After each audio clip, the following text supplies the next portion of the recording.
మామూలుగా ఏ ఇండస్ట్రీలోనైనా ముందుగా ఓన్ సినిమాల తర్వాతే డబ్బింగ్ లేదా ఇతర పాన్ ఇండియా ప్రాజెక్టుల గురించి చర్చ జరుగుతుంటుంది. కానీ బీటౌన్ లో మాత్రం ఇప్పుడు సీన్ మారిపోయింది. సొంత భాష సినిమాల సంగతిని వదిలేసి టాలీవుడ్ ప్రాజెక్టుల గురించి చర్చించుకుంటున్నారు సినీ అభిమానులు. డిస్ట్రిబ్యూటర్లు సైతం బీటౌన్ మూవీలను పక్కన పెట్టి టాలీవుడ్ మూవీస్ సెటిల్ చేసుకునే పనిలో పడ్డారు.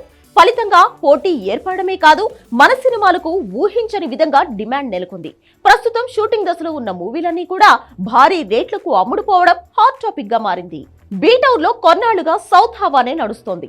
బాహుబలి సిరీస్ సినిమాలు మొదలుకొని ఈ ఏడాది రిలీజ్ అయిన హనుమాన్ వరకు అన్ని సినిమాలు సౌత్ తో పాటు నార్త్ లో సైతం భారీగా కలెక్షన్లు రాబట్టాయి. దీంతో అక్కడి డిస్ట్రిబ్యూటర్లు ఇక్కడి సినిమాలను కొనేందుకు తెగ ఉత్సాహం చూపుతున్నారు.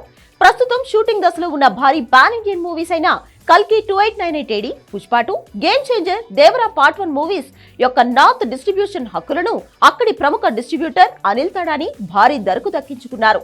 మొత్తం కలిపి 425 కోట్ల రూపాయల మేర అక్కడ బిజినెస్ జరుపుకున్నాయి. ఒక్కో సినిమా లెక్క చూస్తే మతిపోయేలా ఉంది. పుష్ప ఫస్ట్ పార్ట్ సౌత్ లో ఫెయిల్ అయినా నార్త్ లో సూపర్ హిట్ అయింది. 100 కోట్లకు పైగా నెట్ వసూళ్లు అందుకుంది. ప్రస్తుతం పార్ట్ 2 కోసం మంచి డీల్ జరిగింది. హిందీ రైట్స్ 200 కోట్లు అంటూ ప్రచారం జరుగుతోంది. కల్కి కూడా 100 కోట్లకు పైగా డిమాండ్ రాబట్టుకుందని అంటున్నారు. అటు Ram Charan game changer movie కూడా గట్టి పోటీనే ఇచ్చింది.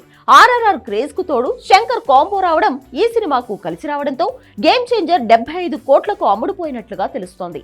ఇక దేవరా సినిమాకు కూడా భారీ రేటే పలికినట్లుగా చెప్పుకుంటున్నారు. ఎన్టీఆర్ క్రేజ్ తో దేవరా 50 కోట్లు పలికినట్లుగా టాక్ వినిపిస్తోంది. ఏదేమైనా టాలీవుడ్ సినిమాలకు ఈ స్థాయి రేట్లు దక్కడం ఆశ్చర్యమే అని చెప్పాలి.